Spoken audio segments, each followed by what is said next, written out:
Since the quarantine era ended, Japan has seen an explosion of events. Out of the many tournament series to come up in recent years, none come close to the scale of Kagaribi.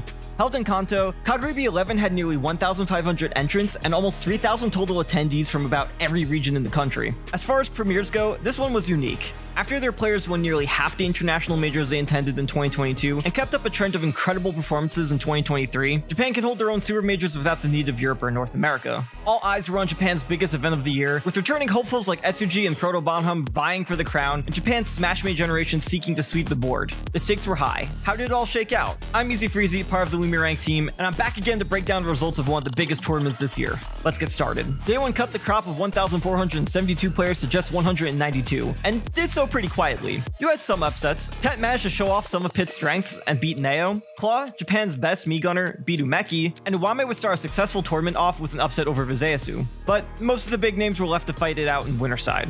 Things didn't get super heated until day 2, where Flo, the lone French invader, managed to decisively beat Proto-Bonham 3-1 in one of the biggest upsets of this event. Proto-Bonham had been contending for the crown after a period of inactivity, but Flo put France on the map. Flo wasn't ready to be done just yet. He took another big upset over Jogabu and got a chance to fight Acola. Things went back and forth, but Final Destination proved to be too much, and Flo lost a hard-fought Game 5 set. Hurt would then eliminate him for 17th, but it's a career highlight for France's best Roy. As this went on, Kaninabe would sweep over Kameme, forcing him to bring out his Wario for the first time in months, and Kaninabe would win 3-1, sending Kameme to losers, where soon he'd face Proto-Bonham in a fight for 33rd. The two long Smash veterans duked it out in a Game 5 set, but Proto-Bonham prevailed, adding a big win to his season.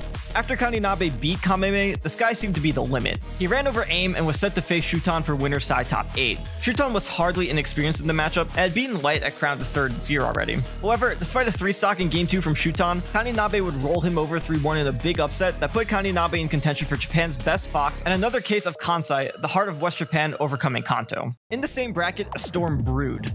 Etsuji has been a top Japanese player for over a decade. Recently, he's been pretty inactive, but he set his return for this event. As one of the best Diddy Kong players in the world, people were waiting for an upset. He'd run into Hurt, who was fresh off from a runner-up 2nd place and a Game 5 last-hit situation against Acola at Delta 5. This was a clash of one of the best still-active Brawl veterans and the new era of Wi-Fi stars. Etsuji prevailed in a tense Game 5 set and would go on to play 17th after losing to zackray and Yara. Hurt would start by barely defeating Ball, the country's best K-Rule player, and certainly win Game 5 set against Kuro in level 1.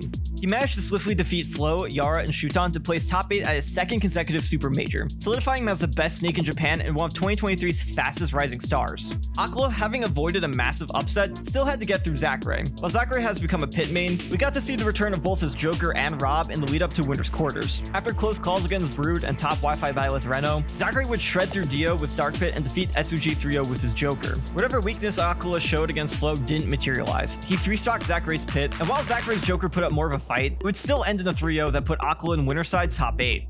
zackray held on though and defeated Dio 3-1 in a much closer rematch, once again using Dark Pit to make loser's side top 8. One of Kagaribi's biggest stories was T's run. After a bit of a slump and struggles with his Kazuya, T came back in full force, predominantly using Kazuya in the bracket and making 2 major upsets. First, he defeated Yoshidora, and then he defied his losing record against Asimo and made his first winner's side top 8 since April. Despite Yoshidora's early loss to T, he did not falter. The bracket had been full of incredible losers runs, including Akaki Kusu's run through Jakaimo and Neo, but Yoshidora would soundly defeat him in Masa to make it to his top 8 qualifier set. Awaiting him to make the top 8 was Ken. Ken has been pretty consistent this summer, making big runs at Delfino Maza in SmashCon 2023, and even managing to beat some of his own demons in bracket. Here, he fell victim to a brutal 3-0 by Miya. The two faced off, and once again, Kansai's top talent prevailed. Yoshidora took the set 3-1, putting him in this 3rd premier top 8 this year. Losers bracket was a pool of sharks, and Yoshidora was one of the hungriest.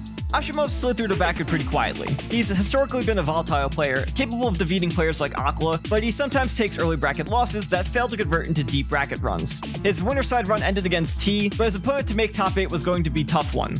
Tsubaki, the country's best Joker main, who already denied returning veteran Neotono a win, and took a loss to Gact in winners with stride. Tsubaki in general has been on an upswing, having recently won Tamasuma Kaioken 3 over Shuton. As expected, he'd go through Repo, Noi, and Rocky before taking it over Hero in a small upset. The only time Asimo and Tsubaki had fought before was at the end of 2022 at Japan 24, where Tsubaki narrowly won 3-2, but Asimo would put up a much harder fight this time, denying Tsubaki a 2nd win and sealing his place in top 8. Miya's run through his bracket block was swift. Besides Ken, he also ran through Masa, Rocky, and Nickname to coast into winner side top 8. And with that, things were set, with one of the most important top 8s of the year lined up. Despite being held in Kanto, just 2 players from the region, zackray and T, made it this far, with Kansai having 4 players, and Chugoku and Kyushu, also West Japanese regions, making up the last 2. It was a big statement after years of dominance from Kanto, and nearly all of it was built on Smashmade. Top 8 started off with zackray contending against his 3rd snake set in this event. While he defeated Dio without ever going to Game 5, Kurt was a different story entirely. zackray barely won Game 1, and struggled through the set until he adapted by Game 5. He'd face T next. After getting 3-stocked Game 1, zackray switched from Joker to Rob, and stuck the rest of the set out. He'd come close to clutching it out, but T held and won 3-2, ending Zackray's run at 5th. While zackray hasn't attended a lot this year, his consistency at these events proves he's still one of the country's biggest threats. On the other side of the losers bracket, Yoshidora was still ready for his competition. He went back and forth with Asimo, ultimately winning, and later managed to win 3-1 over fellow Kansai native Kaninabe. By now, Yoshidora, one of the most decorated Wi-Fi players of the last decade, made it to top 4 at one of Japan's biggest events of all time. Now it was time for winners finals, with the 2 tyrants of Japan facing off once again. While Acola briefly flinched against Flo, nobody else, not even zackray or Kaninabe, posed a threat. On the other side, Miya was even more dominant, and up to now, he had lost 0 games. Miya had a problem though. Despite both him and Acola being overwhelmingly dominant, each holding massively long 10+ major top 8 streaks, Miya had taken just 1 out of 8 sets versus Acola this year. Things started off with both players having near full stock edges in games 1 and 2, with Miya once again taking game 3 at low % last stock. He seemed poised to end things in game 4 with a big comeback, but Acola ended up clutching it out. This was a nightmare scenario for Miya. He struggled for months, nearly had it then and there, but now he had to fight one of Smash's strongest forces. Some players excel when everything's on the line. This year, Acola is one of those players. He's had quite a handful of Game 5s, but in late 2022 to 2023, he has had 23 Game 5 sets, and out of all of those, he has won 20 of them, putting his win rate in this scenario at nearly 87%. With a massive set deficit and incredible odds for Acola, Miya fought ahead while viewers braced for another Acola sweep. But it would not come to be. Miya held the fort down on Battlefield and decisively defeated Acola with more than a stock to spare, cracking Akola's nearly invulnerable armor and putting himself into grand finals. Down below, T and Yoshidora collided once again. This time, Yoshidora prevailed 3-1 and got a ticket to face Acola in losers finals. Unfortunately for Yoshidora, Acola was out to win it all, and Acola wouldn't let it even get to Game 5. Still, it left a massive mark on Japan's metagame. For years, East Japan, particularly Kanto, has defined the country's top talent. Now, at an event with nearly 1,500 entrants, Kansai had easily swept. Not only did Kaninabe surprise with a top 8 run, 3 of the best ever Wi-Fi players swept the top 3. But finally, we move into grand finals, and both Acola and Miya were relentless, destroying each other in the first 2 games. Game 3 though would become a showcase of Miya's strategy to stop Acola. Never let him land or ever get out of disadvantage. He played at the mid-range, baiting minecart and trying to convert into up-air strings or ledge traps that forced Acola to expend resources.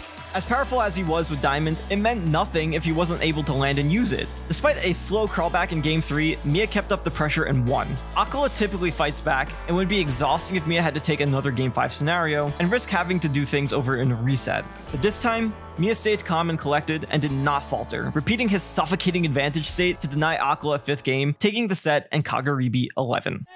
And that's it! Miya takes it! Kagaribi 11 champion! He's tried time and time again. So many tournaments, you can see the relief in his face. And this time he finally double eliminates Acola and Kagaribi 11 and takes it. This was Miya's first time winning a premier event, and it felt like a long time coming. Like Acola, Miya was forged in Smashmade, and credited when interviewed after winning. It wasn't just him. Over half the top 8 became what they were because of the constant grinding in Smash's own hyperbolic time chamber. Despite few international invaders, Japan has shown up since quarantine and pushed things both domestically and internationally, with a strong transportation and internet structure aiding the country. Still, it could be a commitment to go from Osaka to Tokyo for a weekend in such a busy country, and Kansai came out on top anyways. While most likely not the last Japan major for the year, it's the biggest and maybe one of the most important to date for how things shake out at the end of the year, with most of Japan's top brass staying afloat and Miya's ever-rising stocks. He ended the summertime LumiRank at 3rd, but between Rise and Grind, Port Priority, and Watch the Throne, Miya has the opportunity not to just showcase why he was ranked 3rd, but he could potentially become a threat to take that #1 spot.